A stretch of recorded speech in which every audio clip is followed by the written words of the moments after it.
Welcome back, friends, to another Dissidia Final Fantasy Opera Omnia video. Lids87 here, guys, and in today's video, I'm bringing you another Are They Worth It video to see if said units are worth your precious tickets and or gems. I cover the pros, I cover the cons, and then I give my recommendation if you should be pulling for said units.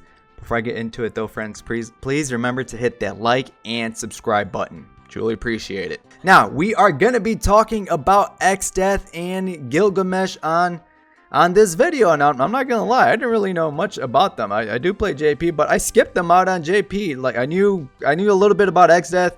Gilgamesh I've never really cared about because I've never really known about him until I started playing Mobius Final Fantasy, and then like it started clicking. I was like, oh, that Gilgamesh. So Gilgamesh EX weapon, it is returning. Exdeath will be getting an EX weapon. Both of the EX weapons realizable, and we have Warrior of Light in the upper right hand corner as the third wheel, and he's been a great tank for the longest time. He's still viable. He's still viable. I mean, are there better tanks? Yeah. But he's still a good tank in my own two personal eyes. All right, so the very first unit we are going to be talking about is Gilgamesh, aka Greg. Now, Gilgamesh is a physical attacker and a debuffer, so spin to win, boys. Spin to win. Now, some of the pros that I do like about Gilgamesh come in his debuffs and mainly buffs, so to say. Now, some of the debuffs that he has a very small chance to paralyze the enemy for one turn with his skill 1 with his Death Claw. But keep in mind, friends, it is a small chance. Okay, it's not a Cloud cross/slash upgraded 100% paralysis. It's a small chance to paralyze. So keep that in mind. He has a melee resist down for one turn with his Kotetsu, which is essentially his upgraded Brave Attack. That's why I put Brave Attack Plus right there. It's his upgraded Brave Attack. He has a speed down with Genji Blade, which is his upgraded HP attack, and he can delay the enemy with his EX ability. I'm counting that as a debuff. You're inflicting a delay on the target, so this can come in handy if you do need to buy yourself an extra turn, especially if you break the enemy. Follow with a delay, it's like a 2-turn delay. And another thing that I do like about Gilgamesh is that he does have some splash damage with his Wild Dance, which is his upgraded Mad Dance, and his EX ability at 3 out of 3. EX plus 3 out of 3, excuse me. Now, at EX plus 0 out of 3, he does recover one use of Mad Dance. And let me tell you, I mean, he does have a good amount of uses of Mad Dance. I counted 8 uses of Mad Dance, so him being able to recover of use of Mad Dance, or aka Wild Dance, is gonna just help him out with his longevity in fights, which I actually do really like. I love it when units refresh uses of either of their abilities. If they could do both of their abilities, hey, even better, but it's still a refresh of one ability, which is nice. Now, Gilgamesh does come with some buffs. 2 are very generic, but the other 2 I actually do like. So the 2 generic ones are that he gives himself an attack up and an extra large max brave up, which is, that's not bad at all. Now, the 2 unique buffs that he does grant himself is Big Man on the Big Bridge, and this is a frame buff. And what this does is this will lower the attack of all the enemies. Hey, lower attack to the enemies is always a plus in my book. And once he reaches 5 stacks of Big Man on the Big Bridge, this is stackable, a max up to 5 stacks, he will then raise his own critical hit rate and critical damage, so his attacks are just going to be hitting that much harder. Now, if you do decide to take him to EX plus 2 out of 3, he will gain himself access to Real Men's. And what this does, this will raise his Imp Brave, raise Max Brave Overflow, and it will grant him a Brave Regen. Now, this is nice because if you have other forms of Brave Regen that you can give to the party, this is just going to help out Gilgamesh just that much more in dealing out damage.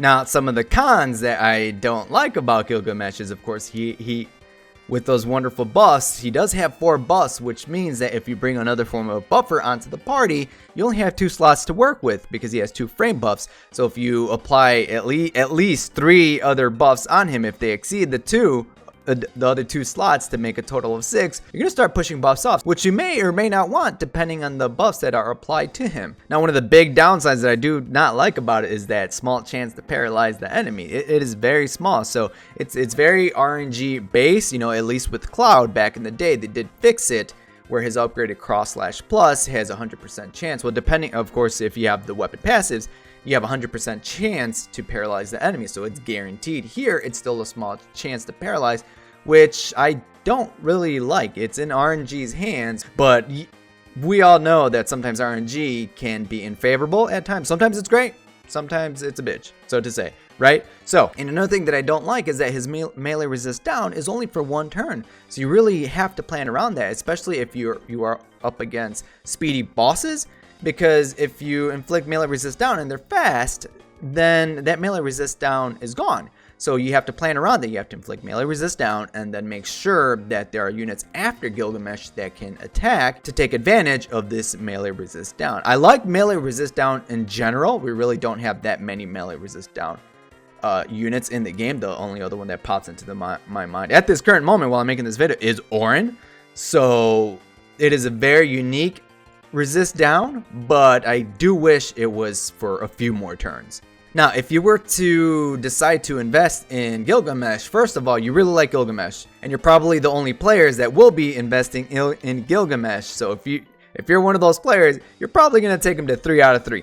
But if you are curious about Gilgamesh, I do recommend taking him to at least 2 out of EX plus 2 out of 3. Why? Because he gains access to real bench after using his EX ability, and when the quest starts, he gets 3 out of the 4 buffs that he has. So he starts off with his max brave attack, and he starts off with 4 stacks of big man on the big bridge. His brave attack will be turned into Kotetsu, and his HP attack will become Genji Blade. Alright, now to talk about the main unit on this banner, on this event, it is Exdeath. I just realized they're both really big, beefy characters. Look how just... Damn, you'd want them on your football team. Alright, so Exdeath, he is a debuffing magic unit. Not attacker, magic unit. I'll tell you why. Because his pretty much his entire kit, except his upgraded brave attack, is pure gravity. What does that mean? That means that he can reduce the enemy's brave by a certain percentage when he attacks with all of his abilities. And this can be extremely helpful, especially if the enemies has like huge chunks of brave. He can really bring that down. Now, the percentage is based off of his attack, so you do want to put some attack on him. Now, the one thing about his kit is that he cannot break the target. The only thing that can break the target is his brave attack plus. This can be pros for some people, this can be cons for some people, depending on your playstyle. So I would see him kind of like a more like modern day Ultimecia or Bartz, because they have some gravity-like effects built into their kit. I mean, there are some others, but those are some of the good ones that came to mind. Yori is another one, so if you weren't able to pull Yori, hey, Exdeath might be for you. Now, the one thing that I do like about Exdeath a lot are his frame debuffs. They're good. Now, one of his frame debuffs is called Bud of Darkness. Now, I did put down that it's only for his skill. When there's other ways for him to apply Bud of Darkness. His second ability does not, but he does have other ways to inflict a Bud of Darkness. But what this does is this will deal brave damage at the start of every turn. Poison, sap, same concept. Stack those on top of this, and what is enemy brave? It's gonna be gone. Now, another interesting frame debuff that he has is Curse. Now, this one is attached to his second ability. Now, what Curse does is this will lower the enemy's attack, defense, and speed by 10%. So you can stack that along with other forms of debuffs, frame debuffs, and this will also deal HP damage based off of 100% of the attack at the start of the enemy's turn. That's right, it's like poison, but for HP instead of the brave. The enemy is going to be losing HP at the start of their turn. That is very unique, and to this day, he is the only character. I mean, let me know down below in the comments if another comes to mind. I can't remember every single unit's kits, but he is the only one at this moment that I can think of that has this interesting, unique frame debuff, HP damage over time. That's amazing. That's great. Now, keep in mind though that this cannot kill an enemy, so the last hit will have to be an actual HP attack from your party members. Now, the other frame debuff that I really like for Exdeath, I really like this one. It's called Power of the Void, which he inflicts with his EX ability.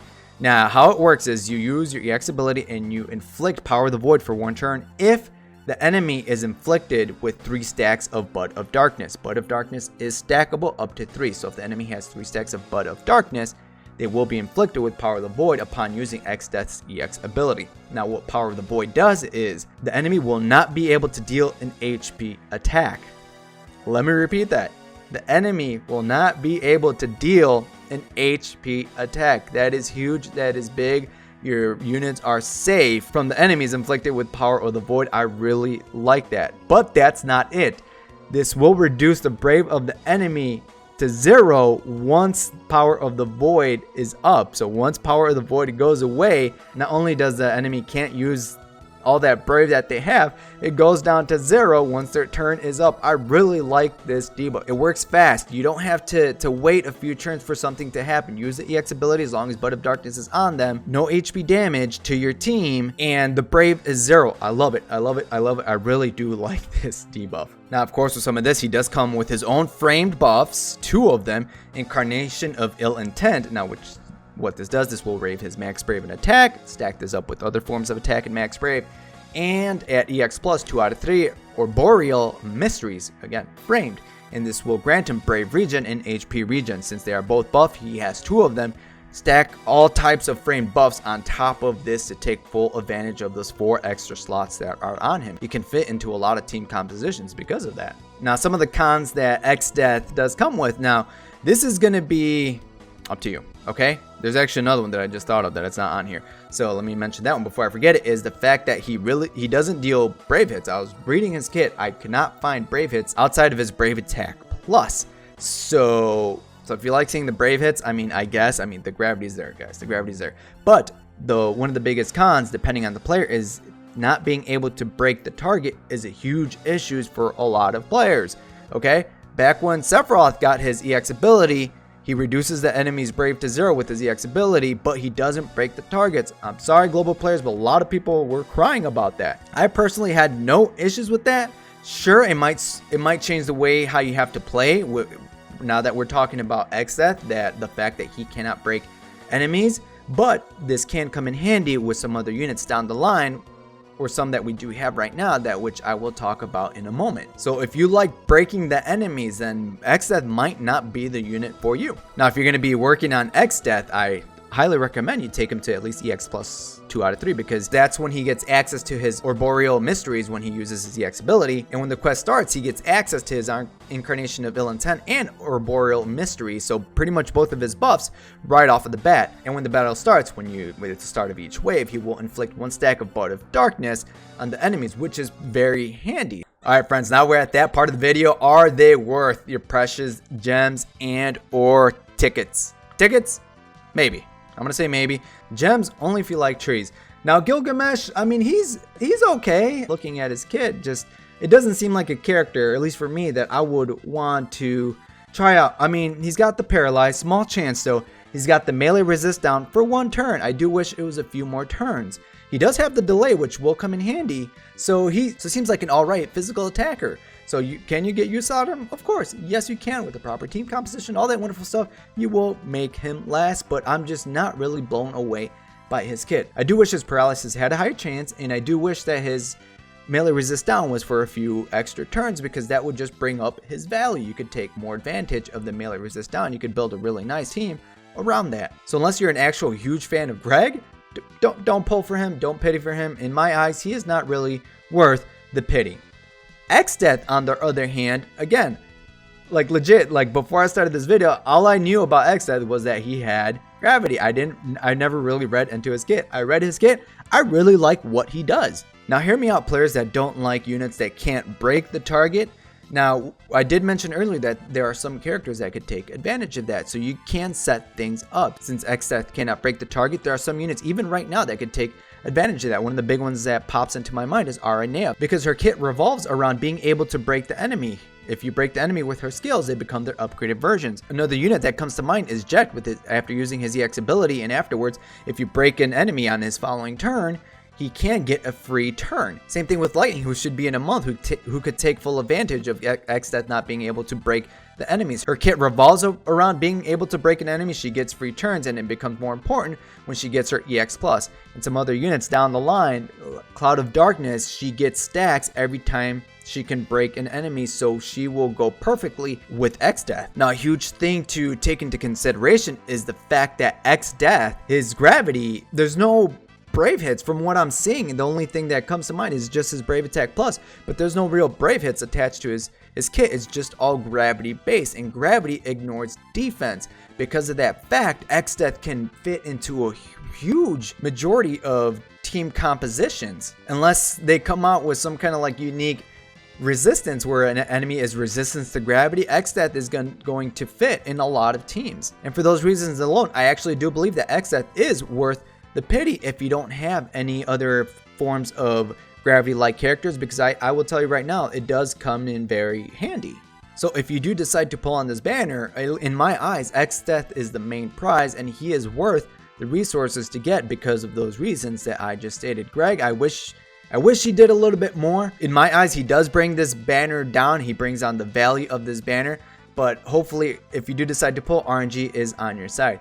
Now, me personally, I am going to throw tickets on this banner. I am going to throw tickets, maybe like 200, because I do want to get Exdeath's weapon, because I didn't have him on the JP side of the game. I back then I had no idea what the heck I was doing. All I knew is he did gravity, and that's all I knew.